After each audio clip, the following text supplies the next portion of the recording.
पञ्चाक्षरमिदं पुण्यं यः पठेत् शिवसन्निधौ शिवलोकमामवाप्नोति शिवेन साहा मोदते।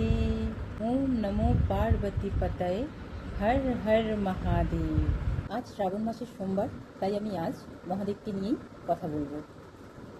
অনেকেই আমরা শ্রাবণ মাসের সোমবারে জল ঢালতে যাই, কিন্তু আপনারা কি জানেন আমরা কেন শ্রাবণ মাস পালন করি? শ্রাবণ মাস আমরা পালন করি আধ্যাত্মিক হওয়ার জন্য। আর নারায়ণ এই 4 মাস তাই শয়ন করেন। শয়নের সময় নারায়ণ 3টে দেবী দেবতাকে পৃথিবীর ভার সামলাতে দিয়ে যান। প্রথম দায়িত্ব মহাদেবের, দ্বিতীয় হচ্ছে গণপতি বাপ্পা মানে গণেশ, আর তৃতীয় হলো মহালক্ষ্মী, যে এই জগৎ মাতা মা দুর্গা। বছর বছর শ্রাবণ মাস পালন হয়, কিন্তু সত্যিই কি আমরা আধ্যাত্মিক হতে পেরেছি? আমাদের চেতনা শক্তিকে জাগৃত করার জন্যই এই শ্রাবণ মাস পালন করা। মহাদেব হচ্ছেন আমাদের সেই চেতনা, আমাদের ঠাডাই। চেতনা শক্তি না জাগৃত হলে কখনোই আধ্যাত্মিক হওয়া সম্ভব নয়। আমরা এই কটা দিন মাসখানেক নিরামিষ খাই, বা অনেকে খান শুধু সোমবারটাই। এটা দিয়ে কি আপনারা বলতে পারবেন যে আপনারা আধ্যাত্মিক? আর বাদবাকি দিনগুলো আমরা কি সেই পশুপতি, যাকে পশুপতি বলা হয়, তিনি আমাদের শেখাতে আসেন যে সারা জীবন আমাদের ভেজ খাওয়া উচিত, আর আমরা কি করি? Non veg. পশুপতির মাথায় আমরা জল ঢালছি, অথচ আমরা সেই নিরীহ পশুদের ছিঁড়ে ছিঁড়ে খাচ্ছি, তাদের মাংস, তাদের হাড় সব কিছু খেয়ে ফেলছি। এটাই আমাদের কি আধ্যাত্মিকতা? এটাই কি আমাদের মহাদেব শেখাতে আসেন? এতে করে আমাদের বাচ্চারাই বা কী শিখছে? আমরা কি তাদের বলতে পারবো যে তোদেরকে আমরা ঠিকঠাক সংস্কার দিয়েছি? আমরা এই জেনারেশনটাকে ফলো করে আমাদের আসল সংস্কারই ভুলে গেছি। আমাদের বাচ্চাদেরও সব কিছু শেখাতে ভুলে গেছি, আধ্যাত্মিকতা শেখাতে ভুলে গেছি।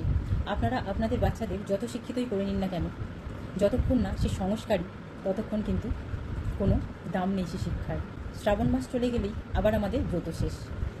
আবার কি করব আমরা? মাছ মাংস আবার ছিঁড়ে ছিঁড়ে খেয়ে আমরা আমাদের শরীরের ভিতরটাকে কবর বানিয়ে ফেলব। পশুপতি পশুদের সৃষ্টি করলেন আমাদের মতো মায়েদের কাছে লালন পালন হয়ে কিছু দিন বাঁচার জন্য। আর আমরা কি করছি? আমরা মা, আমরা তাদের সন্তান ভেবে নিজেদের সন্তানের মতো করে না পালন করে আমরা তাদেরকে কেটে খেয়ে ফেলছি। এই সমস্ত কারণের জন্যেই পৃথিবীর সন্তুলন হারিয়ে গেছে। চারদিকে কত দুর্ঘটনা, কত অঘটন ঘটছে। আমরা বুঝতেই পারছি না যে পৃথিবীর ভাইব্রেশনকে আমরা কী করে রেস করতে পারবো। আমরা এখনও বুঝতে পারছি না, আমরা এখনও সঠিক পথে হাঁটতে পারছি না। প্রত্যেকটা পুজো পাঠ, প্রত্যেকটা উপোস আমাদের বুঝিয়ে দেয় যে আমরা একটা হেলদি ডায়েট ফলো করতে এসেছি। উপোস মানে ওই উপোসের দিন অনেক কিছু খেয়ে ফেললাম, তড়ি জড়ি করে রান্না করে, এটা উপোস নয়। বা উপোস মানে এটাও নয় যে আমি নির্জলা উপোস করে ফেললাম, এটাও নয়। উপোসের মানে হচ্ছে একটা হেলদি ডায়েট ফলো করা, সাত্ত্বিক খাবার খাওয়া। সময় থাকতে আপনাদের চেতনা শক্তিকে জাগান, যেটা হলো গিয়ে কৃষ্ণাস কনসাসনেস। সেটাই হচ্ছে শিবত্ব। শিব শক্তি আমাদের সকলের মধ্যে উপস্থিত আছে। আমরা শুধু ঈশ্বরকে খুঁজি না, শয়তানকে খুঁজি। তাই এখনও সেই নর পিশাচদের মতো আমরা মাংস ছিঁড়ে ছিঁড়ে খাচ্ছি, পশু হত্যা করে। পশু হত্যা বন্ধ করুন যদি আপনারা এসব পালনই করে থাকেন। এটা আপনারা বুঝতে পারছেন না যে এগুলো করতে থাকলে কন্টিনিউ আপনাদের জন্য সেই ভয়ঙ্কর মৃত্যু অপেক্ষা করছে। আসুন আমরা সকলে আধ্যাত্মিক পথে চলি, সত্যের পথে চলি। সত্যের পথ হলো ঈশ্বরের পথ। সত্যের পথে না গেলে আপনারা বুঝতে পারবেন না যে আমরা কোনটা ঠিক করছি, কোনটা ভুল করছি। আপনারা এইসব পশু পাখিদের কেটে খেয়ে নেগেটিভিটিকে আপনি অ্যাট্রাক্ট করছেন। নেগেটিভিটি আপনাদের সঙ্গেই থাকে সবসময়। সেই কারণেই আপনাদের টাকা থাকলেও জীবনে শান্তি থাকে না, রোগ ভোগ এইসব আপনাদের লেগেই থাকে। তাই আপনারা এখনও বুঝুন যে আপনারা কোথায় ভুল করছেন, নিজেদের ভুল খুঁজুন, তাহলেই রাস্তা খুঁজে পাবেন, ঈশ্বরের রাস্তা, সত্যের রাস্তা।